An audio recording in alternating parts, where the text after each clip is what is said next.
ओम श्री साईनाथाय नमः। ओम श्री साईनाथाय नमः। ओम श्री साईनाथाय नमः। सभी साईं भक्तों को नमस्कार। साथियों, कथा प्रारंभ करते हैं। पिछले भाग में आपको सुनाया कि रक्षाबंधन का त्यौहार है और बाबा कह रहे हैं कि मेरे लिए भी कोई आरती की थाली सजाए, बैठी है, इंतजार कर रही है। खैर, बात आई गई हो गई। उधर दूर किसी गांव में पति पत्नी रहते हैं। पति की सरकारी नौकरी है, अच्छे पद पर है। उनकी पत्नी, रक्षाबंधन का दिन है, आरती की थाली सजाए हुए अपने घर की खिड़की के पास खड़ी हैं और चांद को देख रही हैं और बोल रही हैं कि हमेशा देखते ही रहते हो, कभी राखी बंधवाने आने की नहीं सोची तुमने।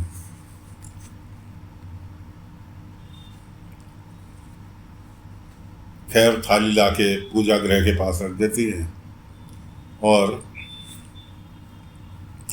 हर वर्ष की भांति रक्षाबंधन के दिन वो खाना नहीं खाती, उदास रहती हैं।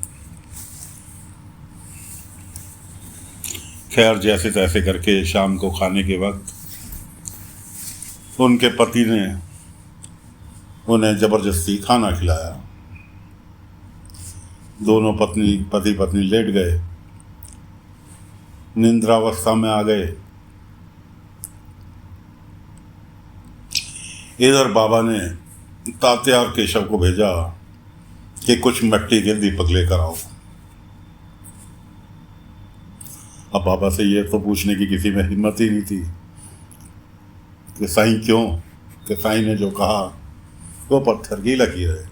कुछ बच्चे ऐसे थे जिनके लिए साईं का कहा गला कटवाने के समान था कि साईं ने कहा गला कटवा लो तो गला कटवाने के लिए तैयार रहते थे, क्योंकि उनको पता है कि साईं जो कह रहे हैं ठीक कह रहे हैं। केशव तात्या दोनों दीपक लेके, शाम का टाइम था, पहुंच गए द्वारका माई। बाबा धूनी के पास बैठे थे। अब तात्या कहने लगा, साईं ये तो बताओ दीपक काहे के लिए मंगाए हैं? जवाब मिल रहा था नहीं। बाबा ने कहा, सब्री रखो। सभी दीपकों को बाबा ने धूनी के पास ही सजाया और सब में एक एक बाती डाली रुई की और उसमें पानी भर दिया। उसके बाद धूनी में से आग की लकड़ी निकाली, जलती हुई, और सभी दीपकों में ज्वाला प्रज्वलित कर दी। अब तो तात्या के लिए और केशव के लिए, दोनों के लिए एक चमत्कार हो गया। केशव कहने लगा, साईं बचपन में ये तो हमने सुना था कि आपने पानी से दीपक जलाए, लेकिन आज अपनी आंखों से पहली बार देख रहे हैं कि साईं हमारे लिए तो ये चमत्कार ही है। खैर, बाबा कुछ नहीं बोले, मुस्कुरा दिए और एक एक दीपक उठाकर द्वारका माई में सजाने चालू कर दिए। केशव कहने लगा, साईं ये क्यों, किस लिए? बाबा ने कहा, कोई भक्त बहुत दूर बैठा है, रास्ता बहुत लंबा है।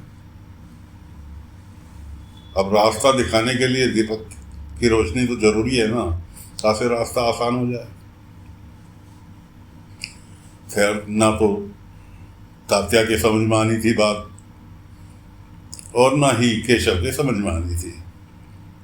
दोनों जने अपने अपने घर को चले गए।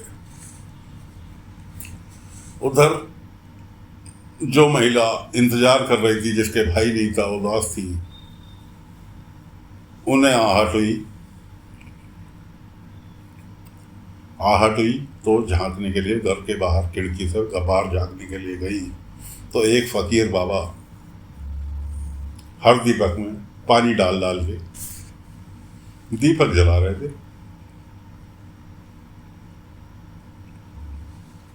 बड़े गौर से देखा, सोचने लगी कौन है ये फकीर बाबा जो हमारे घर पर दीपक जला रहे हैं। इतने में उनके पीछे से पति आ गए कि तुम यहाँ क्या कर रही हो, कि देखो ना एक फकीर बाबा पानी से दीपक जला रहे हैं। देखा तो वहां कोई नहीं था, केवल दर्शन देने के लिए बाबा उन महिला को ही गए थे। अगले दिन बाबा भिक्षाटन के लिए जा रहे थे, साथ में गांव का ही कोई व्यक्ति बाबा के साथ था। देखा तो कहीं जोर जोर से लड़ने की आवाज आ रही थी।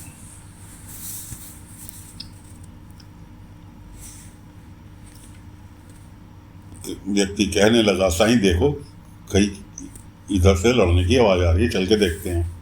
बाबा ने कहा चलो। उधर जो महिला के पति थे वो किसी सरकारी ओहदे पर थे। उन्होंने अपने 2 कर्मचारियों को घर पर बुला रखा था, इसलिए उनकी डांट लगाने के लिए, क्योंकि उनको उसने रिश्वत लेते हुए पकड़ा था। रिश्वत लेते हुए पकड़ा था और उन पे काफी डांट फटकार का कार्यक्रम चल रहा था। उनकी पत्नी कह रही कि कैसे समझाऊं, कैसे मनाऊं इन्हें, इनके गुस्से से इनका ही नुकसान हो रहा है, इनका कुछ नहीं जाना। वो व्यक्ति कहते, साहब ये तो दस्तूर है, ठीक है आपको पसंद नहीं है, हम नहीं लेने के, वरना नीचे से ऊपर तक हर कोई रिश्वत लेता है, तनख्वाह इतनी होती नहीं जिससे गुजारा चल जाए। तो इस तरह से वहां झगड़ा चल रहा था। इधर बाबा ने जाकर देखा तो 2 भाई आपस में लड़ रहे थे। बड़ा भाई छोटे को बेईमान साबित कर रहा था कि हमारा सम्मिलित परिवार है, जो भी पैसा आता है एक जगह रखा जाता है, जो कुछ भी आता है सबके लिए आता है, लेकिन तूने पैसे गायब करे। और वो कह रहा, भाई मेरी बात तो सुनो, मैंने पैसे गायब नहीं करे। नहीं, फिर झूठ बोल रहा है तो उसकी वो सुनने के लिए तैयार नहीं। बाबा पहुंचे, बाबा ने कहा तो बड़ा कहने लगा, देखो ना साईं इसने पैसे चुराए। और उसके बाद वो कह रहा, साईं मेरी बात तो। बाबा ने उसकी तरफ हाथ से इशारा किया, शांति। बाबा ने 2 गुड़ की डली निकाली और दोनों को एक एक गुड़ की डली थमाई। बाबा ने कहा, लो पहले ये खाओ, बाद में लड़ना। तो बड़ा कहने लगा, साईं गुड़ खाने से भी मेरी बात नहीं बदलने की, मेरा गुस्सा शांत नहीं होने का। आपके कहे से गुड़ तो खा ले रहा हूं, लेकिन बात मेरी वहीं की वहीं है, इसने चोरी की। खैर जी, वो गुड़ मुंह में रख के चबाना चालू करा। बाबा ने छोटे को इशारा किया।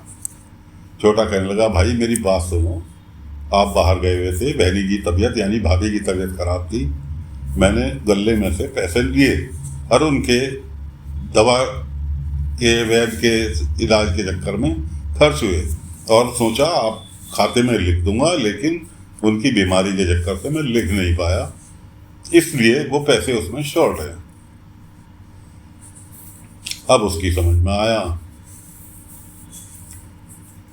तो कहने लगा, तुमने पहले क्यों नहीं? उन्होंने कहा, मुझे बोलने का मौका कब दे रहे हो जो मैं बोलूं? बाबा ने कहा, कभी भी किसी बात को कहो, लेकिन एक तरीका होता है। गुस्सा अहंकार पैदा करता है, अहंकार गुस्सा पैदा करता है, ये दोनों एक दूसरे के पूरक हैं। इसलिए कोई भी बात हो, गुस्सा करने से पहले उसे ध्यान से सोचो, समझो, तब सामने वाले को बोलो। इधर बाबा इन्हें समझा रहे थे, उधर वो महिला प्रार्थना कर रही थी, हे भगवान कैसे समझाऊं इन्हें, इनका गुस्सा। खैर वो उसने बीच में हस्तक्षेप किया ही, कह रही ज़्यादा गुस्सा मत करो, आपकी तबीयत खराब हो जाएगी। उसकी पत्नी की तरफ ध्यान गया तो कहने लगा, ठीक है तुम ऑफिस पहुंचो, ऑफिस में तुम्हारी आज खबर लेता हूँ। खैर जी, दोनों बेचारे कर्मचारी ऑफिस के लिए निकल लिए। पत्नी से कहने लगा, तुम मुझे फटाफट खाना मेरा पैक करो और मैं जा रहा हूँ ऑफिस। पत्नी ने कहा, शांति शांति, इतना गुस्सा ठीक नहीं। खैर, ये किस्सा तो लंबा चलेगा अभी, क्योंकि इन लोगों को बाबा ने शिरडी बुलाना है, तो कैसे बुलाना है ये तो आगे की कहानी है। इधर गांव में बाबा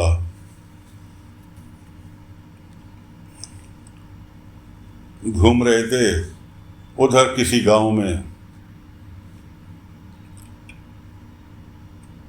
पति पत्नी 2 जने, किराना की दुकान करता था पति, साहूकार से कर्जा ले रखा था।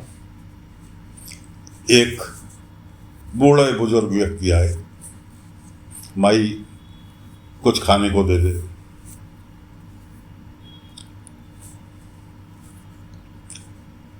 मेरी पत्नी ने भी कुछ नहीं खाया 2 दिन से, और मैं भी भूखा हूँ, कुछ नाज मिल जाएगा तो बना के खा लूँगा।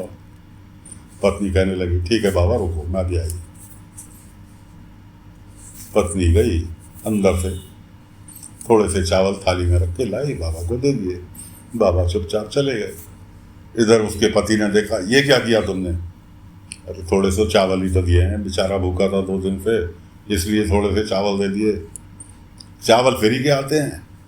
मैं कमा कमा के मरा जा रहा हूँ, तुम दान कर करके नहीं थकती? जो आया, जिसे आया उसे दान कर दिया। वो दिन बीता। अगले दिन साहूकार आ गया दरवाजे पे। साहूकार आ गया जिससे कर्जा ले रखा था, कि भाई मुझे मेरा कर्जा चाहिए। अरे सेठ जी, मैं तो तुम्हारे पास ही आने की सोच रहा था, और मुझे कुछ दिन की मोहलत। उसने कहा, मोल देना तो दूर की बात है, तूने तो ब्याज भी नहीं दिया, और मैं आ गया तो तू आने की सोच रहा था कि मुझे कुछ नहीं पता, मुझे अभी के अभी इतना पैसा चाहिए, वरना तेरी दुकान पे मेरा आज से कब्जा हो जाएगा। अब वो रो रहा, गिड़गिड़ा रहा साहूकार के सामने। साहूकार सुनने को तैयार नहीं। इतने में एक बाबा कंधे पे झोला लटकाए दरवाजे पे फिर आ गए। माई कुछ पैसे दे दे, मेरी बहुत सख्त जरूरत है। पत्नी कहने लगी, बाबा पैसे तो नहीं है, हमारे यहाँ एक भी पैसा नहीं है इस टाइम। पति उसका कहने लगा, अरे तुम अपना काम करो यार, जब आ जाते हो मांगने के लिए, कोई और धंधा नहीं है, पैसे दे दो, पैसे दे दो। पैसे होते भी तो मैं नहीं देता तुम्हें। पत्नी कहने लगी, बाबा हम पे सचमुच पैसे नहीं है, अगर होते तो मैं आपको अवश्य देती। बाबा कहने लगे, जो दूसरा वेश धर के बाबा आए थे फकीर बन के, वो कहने लगे, पैसे तो बेटा तुम्हारे पास हैं। कि नहीं है बाबा, सच्ची कैसी बात कर रहे हैं आप, 1 रुपया नहीं है घर में। बाबा ने कहा, तुम्हारे घर में लक्ष्मी जी की मूर्ति है जहाँ तुम पूजा करते हो? कि हाँ, उसके नीचे पैसे रखे हैं। तब पति पत्नी एक दूसरे की शक्ल देखनी चालू करी कि नहीं बाबा। पति कहने लगा, हमने तो कोई पैसे नहीं रखे वहाँ। पत्नी कहने लगी, मैंने भी कोई पैसे नहीं रखे। बाबा कहने लगे, लेकिन पैसे वहाँ रखे हैं, जाकर देखो। अब पत्नी जो थी गई दौड़ के अंदर, देखा तो वहाँ नोटों की गड्डी रखी थी लक्ष्मी जी की मूर्ति के नीचे। उसके ऊपर लक्ष्मी जी विराजमान थी। वो लक्ष्मी जी की मूर्ति हटा के गड्डी लेके आई और अपने पति को पैसे दिखाए, देखो इतने सारे पैसे उसके पति ने गिने।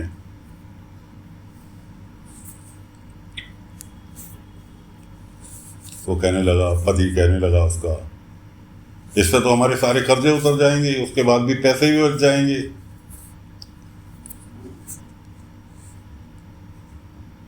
उसने तुरंत पैसे गिन के दिए साहूकार को कि लो साहूकार जी, तुम्हारा मूल भी लो, ब्याज भी लो, और मेरे वाड़े के कागज मुझे दे दो। साहूकार ने पैसे गिने, ठीक है वाड़े पर आकर पैसे ले जाना, वो कागज ले जाना अपने। उसके बाद पति पत्नी दोनों बाबा से कहने लगे उसके जाने के बाद कि बाबा सचमुच में हमने वहां पर पैसे नहीं रखे, ये तो आप ही की कृपा है जो हमें ये पैसे मिले और हमारा कर्जा उतर गया। बाबा कहने लगे कि किसी का भी कोई कर्जा नहीं रखना चाहिए। अव्वल में तो कर्जा लेना ही नहीं चाहिए, अगर मजबूरी में लेना पड़ जाए तो उसका कर्जा रखना नहीं चाहिए। कहने लगे बाबा सब कुछ आपकी कृपा है। मैं कहा बाबा कहने लगे मेरी कोई कृपा नहीं है, ये तुम्हारी पत्नी जो अच्छे कर्म किए, अपने दर से किसी को भी निराश नहीं किया, ये उसका फल है जो तुम्हें मिला। कहा बाबा मैं क्षमा मांगता हूँ आज। बाबा ने कहा क्षमा मुझसे नहीं मांगो, क्षमा मांगो अपनी पत्नी से मांगो जिसके साथ तुम गलत व्यवहार, गलत अपशब्द बोलते थे जब वो दान करती थी। तो अपनी पत्नी से कहने लगा मुझे क्षमा कर दो, आज से तुम जैसा कहोगी, जैसा चाहोगी वैसा होगा। पति पत्नी दोनों आपस में सुलहनामा कर ही रहे थे कि बाबा वहां से चल दिए। वहां से बाबा चल दिए और मुंह घुमाया, पलट के देखा तो खुद साईं उनकी मदद करने के लिए गए थे। तो दोस्तों फिलहाल कथा को यहीं विराम देते हैं। अगले अंक में आगे की कथा लेकर फिर हाजिर होंगे। तब तक के लिए आज्ञा दीजिए। ओम साई राम, ओम साई राम, ओम।